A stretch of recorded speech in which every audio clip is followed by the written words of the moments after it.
Tune in to Overcomers TV on your favorite app or streaming platform. It's time to overcome. I was in Salvation Army rehab, and I was there for about 32 days. And I had no contact with the world, per se, and until 30 days. And my wife came to me and visited, and she told me about this place, this program, this church that she's been going to, that a girl from her work invited her to. And she said that we can get in. She filled out the application. We went through that process. I left there after 32 days, and that next day, they gave us a call and said, "Hey, we have an apartment for you. Just come on, let's change your life." What was life like before Wings of Freedom? It was bad. It was I call my life before Wings of Freedom. I was as low as what I call worm dirt. That's where I was at. I was on the streets. I wouldn't allow my wife to be on the streets, so I kept her at her mom's. As I'm running the streets and doing criminal activities, lost in my addiction, my wife was just sitting there waiting. And she decided to come to Tulsa. And she left from where we're from 4 months before I decided to change my life. But we was on the streets, or I was on the streets, should I say, just right at about a year. It wasn't too far from a year. So, but we was both in our addictions. We lost everything. I had I guess what you would call me is a functional addict. I had a really good job in the oil and gas industry for 13 years, and still in my addiction through that entire time. And we lost our kids, lost my home, our vehicles, we lost everything. So talk about your role and your involvement with the ministry now. Well, my role with the ministry is on Tuesday nights, I do like a small devotion with the youth, the 13 to 18, on Tuesday nights. I interact with them. I have a big heart for kids because from the home that I came from as a youth, and I was in a juvenile detention from 13 to right before I turned 18. So I really have a big heart for kids that are having a hard time or struggling or that are in trouble. And also I'm a mentor with the Wings of Freedom. And I do whatever is needed to be, whatever is asked of me at the church. If that's, just helping out or walking around or doing security or just anything and everything that needs to be done and they ask me, I'm right there to help and do whatever I need to do. Whenever Pastor Dixie started his reset, me and my wife, we live out there. And he moved us out there, and it was men and women at first. And I just would kind of talk with the men, whenever because the men needed help too, just not the women. The men are a lot different to deal with than women. So that falls back on my wife, and that's where we're at now. My wife is still mentoring out there. The men are moved out. And my wife does devotions. She does different things. Women of the Bible with the women once a week. So. Awesome, very good. How do you describe the vision or the mission of the heartbeat of Wings of Freedom?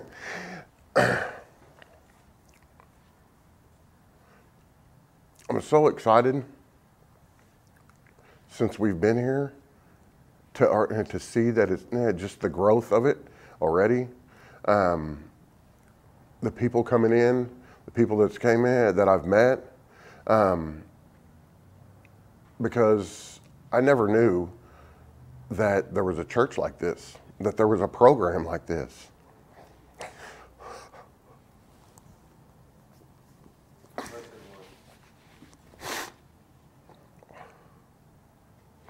I didn't know that there was people like me that was even accepted into a church like this. And the church and it has the sober living. I mean, you can't get any better than that. I mean, really. And then with the motel that is fixing to blow up. I mean, there's so many souls that can be just grabbed a hold of, and just God's arms wrapped around them, and because they're people just like me. They don't know. But once they get here, they're just the love that they're going to feel, and the arms wrapped around them, and it's overjoyed. And I'm just really excited to see where and how far we can actually go with this, because I mean it could be huge, way bigger, and as it's growing now. Very good. So yeah, talk a little bit about the hotel, what it was like, and what it turned into before it was abandoned, and now it's our property for Fixer Upper. Yeah, I mean I never seen it before while it was open.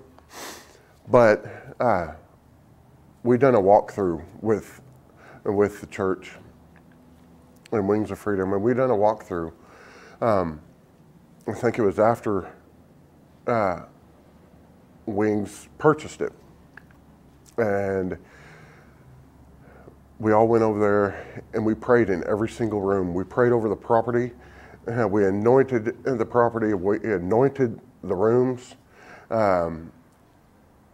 Some of the rooms were just so overbearing that you didn't even want to step in, because of the spirits that just been laying in there and just dwindling in there, and just waiting for somebody to come in to just jump on them and grab them. And we all had to be ready. We all had to be prayed up before we step foot on that property and in those rooms, because of exactly that.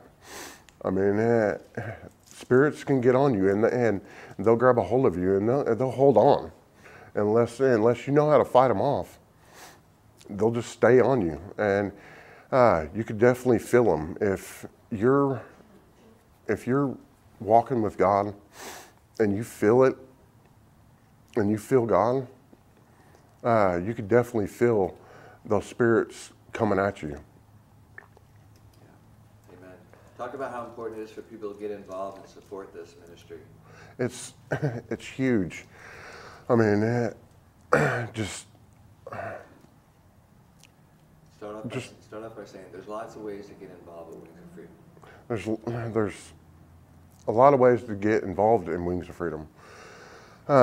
Just by just helping, praying, helping out, funds that can come in from left and right, donations, just people with hands on deck. I mean, people that want to, that might not have the money to help or to give, but they have the skills. A carpenter, or a painter, or people that lay tile, carpet, whatever. I mean, to help and just give a little bit of their time to help with this motel. Very good, awesome. So why do you do what you do? Why do I do what I do? I love serving God.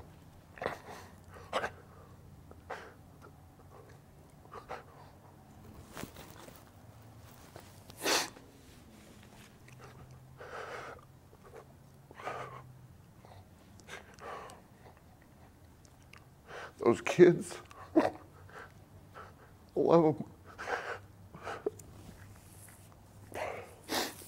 I got 5 kids of my own. They're grown. I got 4 that are grown, and I got 1 that is with my mom. And she's 15. She's not too far away, but the kids that are here, I love them. I mean, some of these kids, they haven't ever felt any love from their parents. Their parents might have just got them back while their parents are in the program. These kids have seen, some of these kids have seen more than I've even seen that they've had to deal with in and out of homes, or even being homeless with their parents, or in and out of DHS. I love these kids. And the men that come in that are hurting, I don't want to call them broken, because broken we can't put back together. They're just really hurt. And hurt we can deal with and we can fix. And talking to some of these guys and just praying with them and listening to them and helping them just maybe through a hard day is extremely humbling to myself. But just feeling the Spirit of God come in as you pray with somebody that's hurting, somebody that's over at Quick Trip that just is hurting or homeless, just saying hi, buying them a sandwich, buying them something to drink, and just love them for the minute that they'll let you love them. And that's what we're here for. We're here to win souls and to get them back. And I love it. I love feeling the Spirit of God. I love Him whenever I'm praying and I'm deep in prayer and I just know that He's wrapping His arms around me. It just holds me. Because my dad never did that. My father never grabbed a hold of me. It just told me He loved me. I know my Father now, He loves me. And every time I talk to Him and pray with Him, I know He wraps His arms around me and just holds me and tells me that He loves me. Amen. Amen. That's awesome. Good stuff. And last question, is there anything else the Lord put on your heart to share with us today?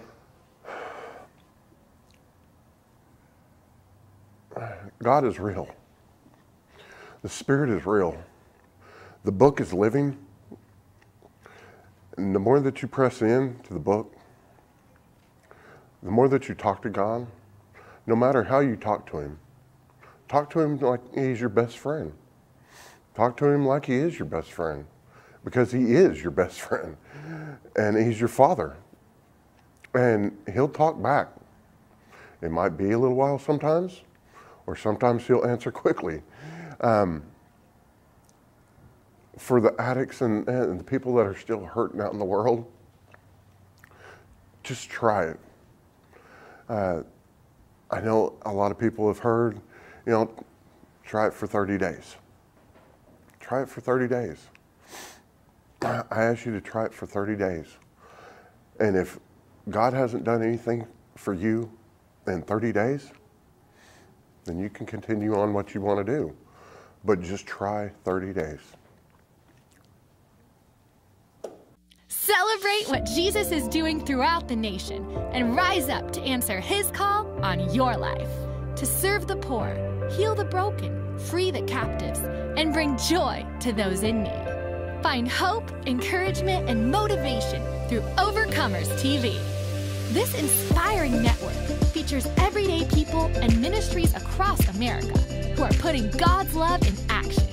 Tune in to Overcomers TV on your favorite app or streaming platform. It's time to overcome.